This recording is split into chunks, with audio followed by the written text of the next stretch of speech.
Today, I am down 30% on my Tesla position, and I think we can learn something from this, so let's jump right into this.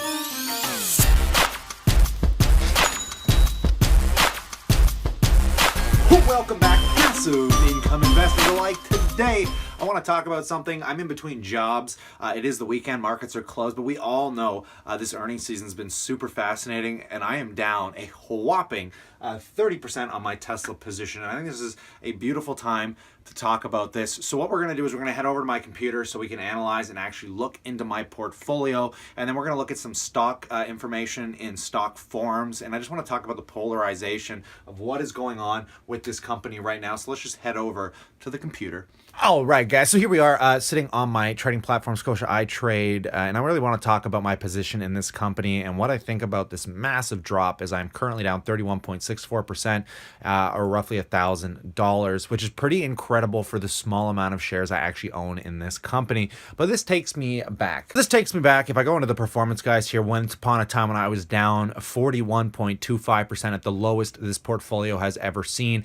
And the reason I want to mention this is because in this time with the companies I was holding, I was actually comfortable being down this much, and this was in the overall portfolio, mind you, whereas now I pretty much doubled the money in this account, sitting up to 95.27 for the month of pretty much the ending of March into April here. But more importantly, you got to be able to stomach this stuff, and you have to understand the decisions you're making. So when things like this happen, it's not stressful. Like, it doesn't bother me that at all that I'm actually down this much on this position. The overall portfolio is up quite nicely, but this one position, and I look at every stock in my portfolio as an individual position. For a company that doesn't pay a dividend, we are seeing something that I find a lot of people are shaking in their shoes about. Like, they're falling apart because of this. And if you're worried about this, this is not a stock you should be holding. And that is just my personal opinion. I want you to take a look at this stock before I go into some of the forum talk and the bulls and the bears and the case that's going on with this. Chart doesn't do well. Let's go to Google here. Google will give me a better chart to show you a better understanding of what kind of risk tolerance level. Now, I've done videos in the past about risk tolerance. And essentially, when you're buying a company and we're talking about a risk tolerance level, I want to talk about a company that at its peak, and we're going back a couple years here, went from, what is the high? Let's just say 274 in a short amount of time, went down. Oh, I lost it. Let me do that one more time for you guys. So we go all the way down to here. This is a company that has dropped 35% plus in the past, like it was nothing, but at the same time has gone up, 100-fold in the same short amount of time. And this is the risk tolerance level you have to understand that you're playing in when you get into a company of this status, because it's just absolutely insane, the volatility a company like this has. But a company like this, and especially if we look at the last day here, it's definitely bouncing in after hours, which is a good sign because we've barely seen an inch of negativity into the after hours.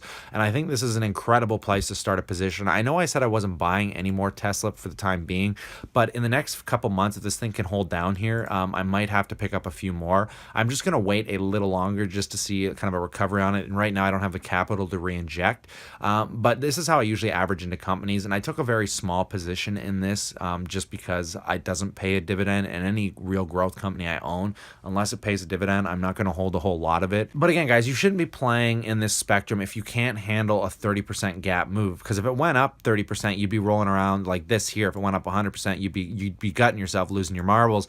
But when it goes from here to down to here, or any of these big spikes down to the bottoms, you can't freak out. This company, I knew when I bought this company there was a good chance it could drop 30, 50, even 100%, and I wasn't worried about it. And I'm still not worried about it because I look at it as an incredible company that's on the cusp of something that could change the world in the next 10 to 20 years.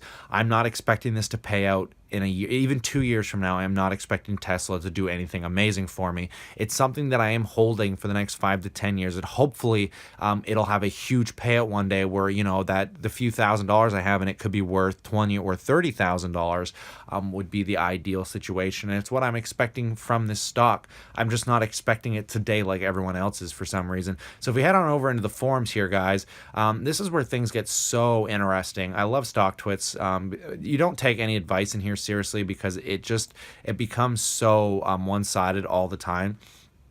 Like, here's one here. I lost with Tesla, but made it in doubles with Amazon. My own advice to those who lost here is to move portions of their cash to Amazon. So, like, here's a guy saying, get your cash into Amazon. And, like, it blows my mind the way these people look at these stocks. Bears are going to ride horses, but Tesla bulls are going to ride rockets on Monday. Just a lot of polarized opinions. Let's scroll down so we can find something funny here. Broke below the downtrend line, will not bounce back with no momentum on all time frames, which is kind of funny. If terms of 2019 capital raise are toxic, then significant stock price is impacted immediately. Lol, I guess the Twitter news is the new smoke for this company. There's just so much funniness to read here. I like the bears the best. Bottom, like it's just guess after guess after guess. I like the memes. The memes are always funny. He's probably thinking about other girls. Tesla down 19.12. That's funny. There's so much going on, guys. And I don't like, you can never take the stuff on these forums seriously because as a long-term dividend mainly investor, and when I do growth stock investing, you have to understand risk tolerance. Leave the link in the description below if you guys want to watch my risk tolerance video, but it's a spectrum that you're playing on when you buy Tesla, and you can't listen to these nut jobs like Musk, a little magician. Tesla short sellers, Musk is a lying magician who people have stopped believing. That's obviously not true. I still believe the guy. I still think the guy could take this company to levels that are insane. I think anybody that owns Tesla that's a bull understands the impact that this company could have on the future and how it could change the world, and is changing the world currently as we speak.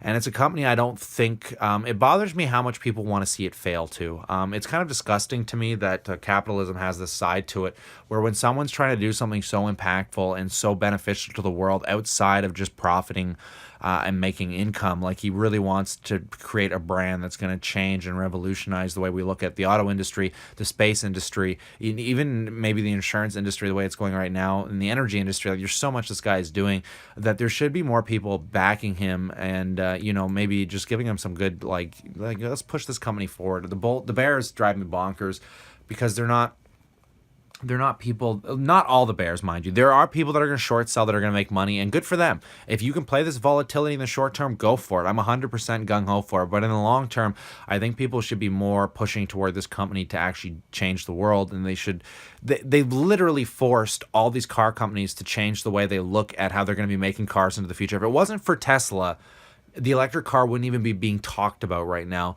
And I think it's something that you should clap your hands at and be proud of. And it's why I'm really proud that I own the shares in this company, is because I think Tesla's going to change the world. I really think they are. And again, I'm a long-term investor, so nothing happens overnight. I'm going to be sitting in this one for years. So it doesn't bother me that I'm down 30%. When I bought it, I was expecting it to do something like this. But the same thing happened to Apple back in the day when people thought Apple was a joke. I mean, remember, look at Microsoft. So even though if we do take a look at my other account here, Microsoft's outperforming Apple right now, but there was once upon a time, CFO, or I can't remember who the guy was, the guy in charge thought that iPhones were just a fad that were going to die. And when iPhone wasn't a fad that was going to die, he looked like an idiot. And I think you're going to see the same thing with Tesla cars. Anyone that thinks they're a joke and they're not going to be around is just wrong.